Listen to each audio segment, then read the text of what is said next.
So, I made this puzzle platformer called Divided Dungeon, but let's not get ahead in time, stop and rewind. Which is the topic of the Brackeys Game Jam this game was made for. This time though, I wasn't doing the game alone, but teamed up with BenBonk. For those of you who don't know who BenBonk is, he's a fellow content creator and the developer of Slime Key. You should definitely check out his channel.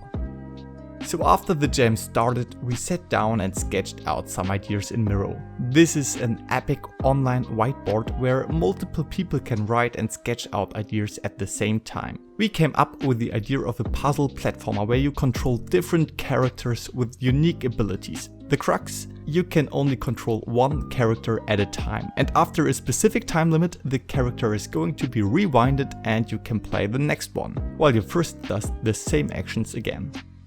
We decided that Ben will be doing all the art, while I take care of the programming. And then I was busy doing a different game for another jam during the first 3 days. Yeah, when I started programming on day 4, Ben already created a tile map for the background and 2 characters. This guy was going to be the main character. He's not good at anything, but his job is to escape the dungeon. I thought that he looks like a Jerry, so that's his name from now on. The knight is faster than Jerry. He is also able to swing his sword to kill enemies.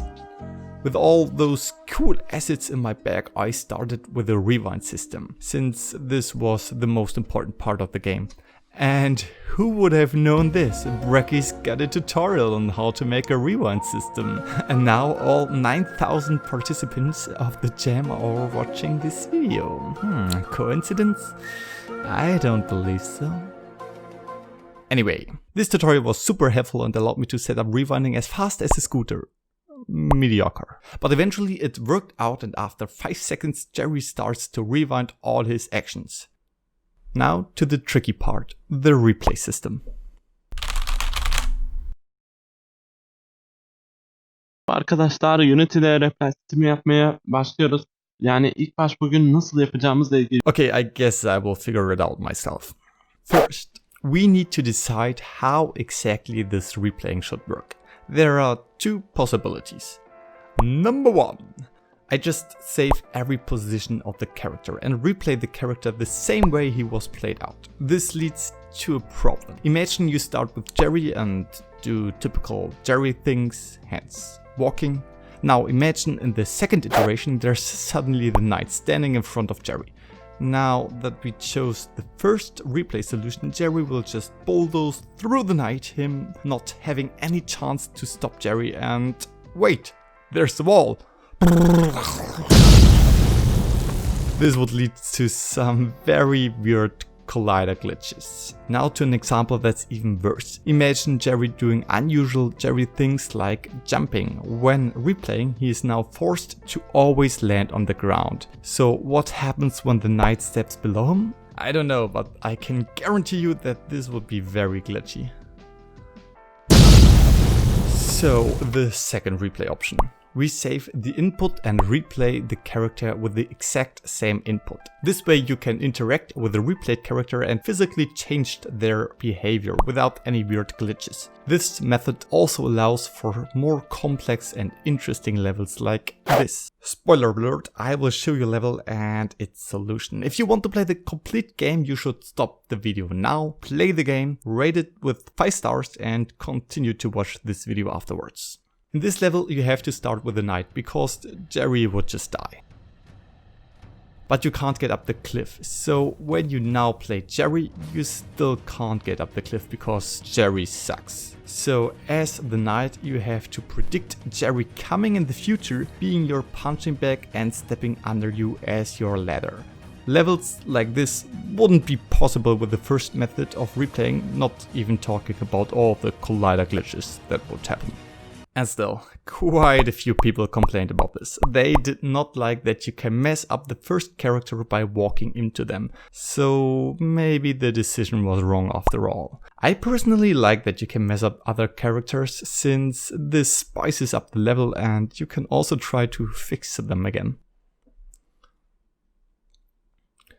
Scripting this whole replay system was a completely different story. It took me several hours to get the replay working, and in the end this script has become the most complex I have ever done. So I'm kind of proud. This is how it works. It's recording all the buttons you press and evokes an event after every update iteration, handing over the state of each button as well as the current character. The character controller listens to this event and reacts accordingly. After you played one character, we have a huge list with an entry for every fixed update frame. And while playing the next character, we also invoke the events of the recent ones. With this script working, we can now select different characters and the main mechanic was done.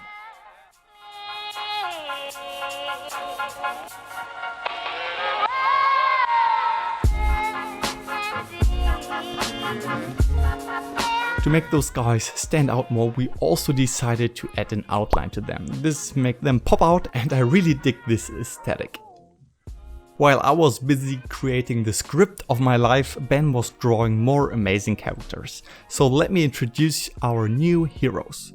We have the dwarf, who is very slow but will be able to build stuff, which led to very interesting levels. We have the mage, who will be our ranged character and shoot magical missiles. Well, not yet, but we will get there.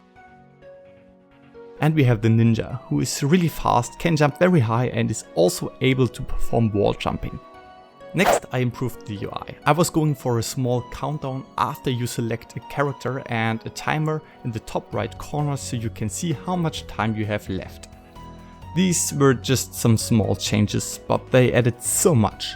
And while I was busy making the dwarf actually building stuff, Ben drew some nice background art and implemented a little bit of level logic. We now have switches and pressure plates to interact and to open the door.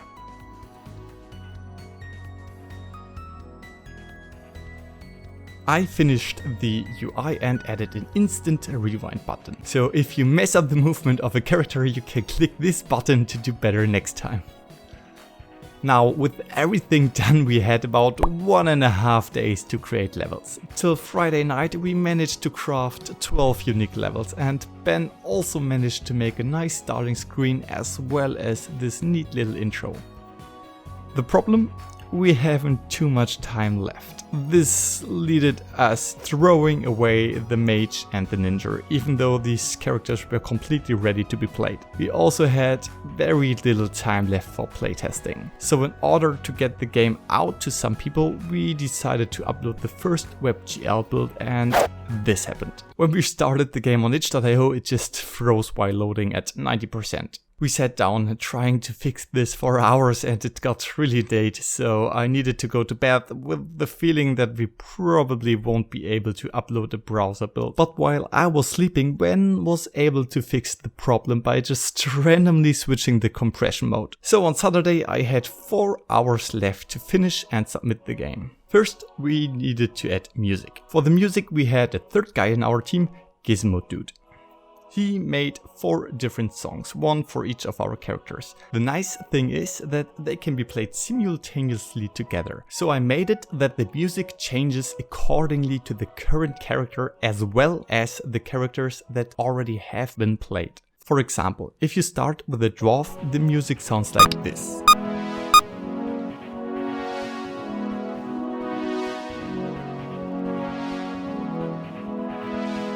But if Jerry and the Knight already have been played, the music sounds like that.